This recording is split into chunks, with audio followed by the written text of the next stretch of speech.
Hello, I'm not Bob Ross, but I hope you'll accept me as your guide through this project anyway. Now, if it's your first time with us, I invite you to make yourself comfortable, open your editor, and get ready to spend the next little while making some beautiful art. And if this is not your first time with us, I have a few follow-up questions. Now, this is meant to be slowed down to a followable pace, but even so, don't be afraid to pause, slow down, or fast forward the video if it makes things easier. Now, the first thing we're going to do is set up our canvas. And the first thing I like to do is get rid of all those long lines in the editor. To do this, I'll just pick any custom song I like. I feel like today I'll do Flow, because it's very nice and calm. And once you've done that, we can set our background and such to be white. Now, you don't want to make it completely white because we don't want our brightness to overwhelm our painting.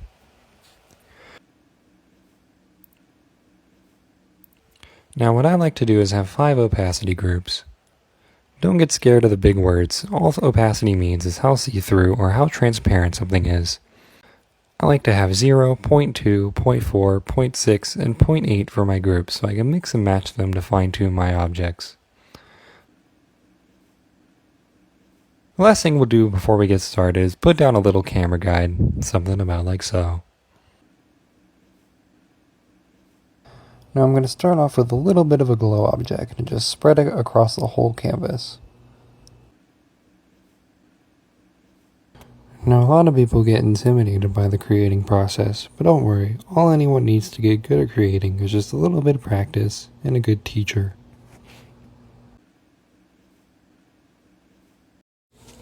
And the next thing you want to do is just make the background match the color of your glow.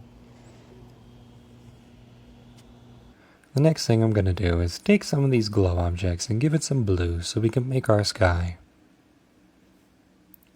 Now I'll darken the blue a bit to make it a bit stronger, and I'll add a second layer of glow, just a little bit darker so we get a nice fade.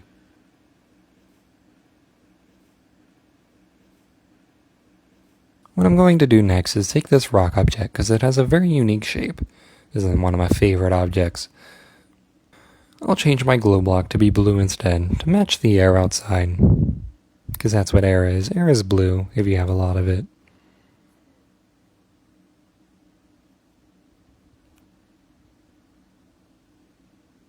Now you can take your rock objects and arrange them however which way you want.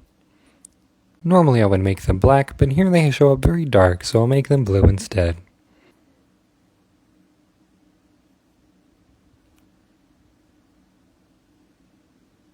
What you could do now is copy your glow and a rock object and move them up a layer, and repeat the same thing you just did.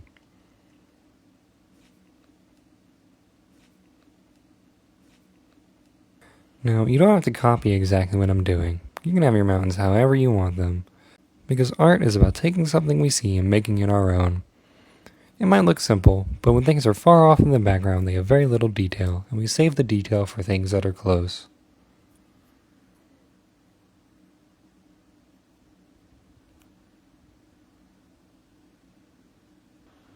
Now, still water is always level. And we want to emphasize the horizontal lines and make it look nice and still. And you can stretch out some glow objects how you'd like and add some texturing to your water.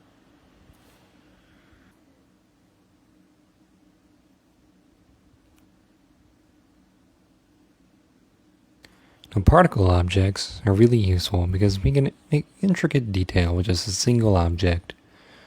For this one, I'm going to use a long gradient object and stretch it out all across the water. I'll do the same thing again just for the middle.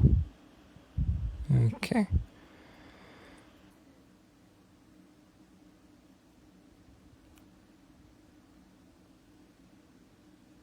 Now we want the ones in the middle to be brighter, so I'll lower the opacity of the larger one.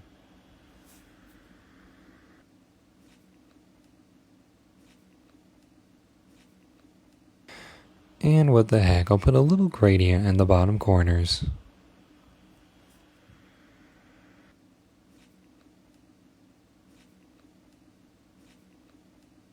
Now let's get started on our trees.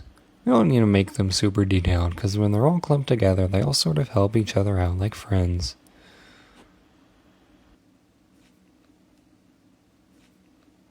And the trees, even though they're further back in the page, we actually want to put them on top of the water to break up our waterline.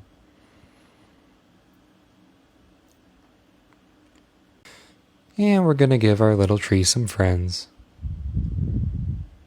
Make sure to change the size and height of the trees so they all look more natural.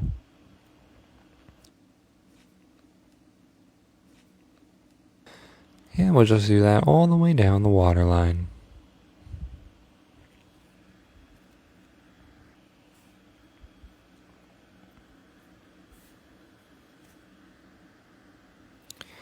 And I'll finish up our trees by adding a few little texture objects to help them out, because everybody needs a friend.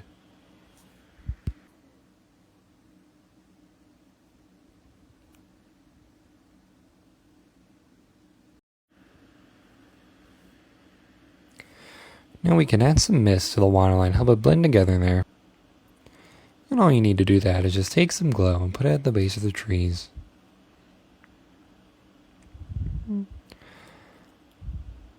I don't think pink is working too well, so I'm going to change it to blue. That's the magic of digital art right there. We can change big parts of our wonderful little world and make it just to our liking. When I make a painting, I want someone to really feel like they're in a different place. Like I've really taken them to another world, wherever that may be. And the reflections don't need all that much detail because the water makes them nice and smooth. And since we're working in 2D, any depth we make is an illusion. It's a good illusion, but still an illusion. To help this, I'll move my particle triggers and make the waterline more defined. Normally there would be an island in the middle of our painting, but I really like the water we have here, so I'm going to go straight to the foreground. Because art is our little world, and we can make our world whatever we want it to be. Now here's a little bit of a fun part. I'm going to take some of these splatter objects and just make a real mess at the bottom of our canvas.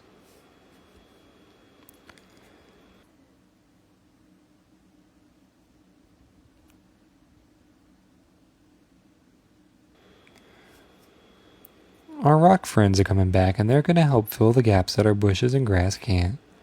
How helpful. I said earlier that close things have more detail, and that's going to come in play now.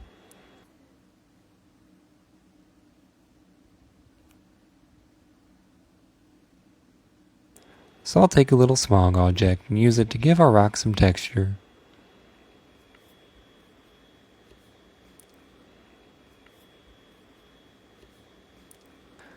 See, most people forget about these animated objects. But almost any shape you could think of is somewhere in these frames, so you can just pick any one you like. In this case, I'll take this one because it's got a long line on the end, but it's not too straight. Because being too straight can be a bad thing.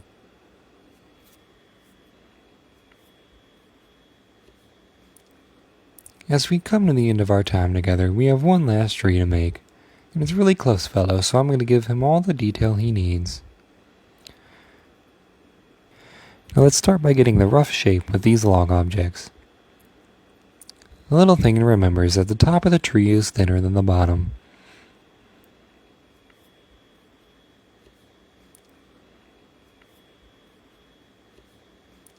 And we can round out our basic details with this moss object here.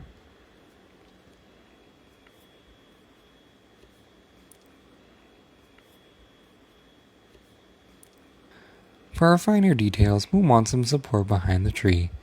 So let's take a small object from down here and put it behind the tree. Something about like so. For the front side, we'll want much of the same thing, but before that, I'll put some splatter objects on each of the branches.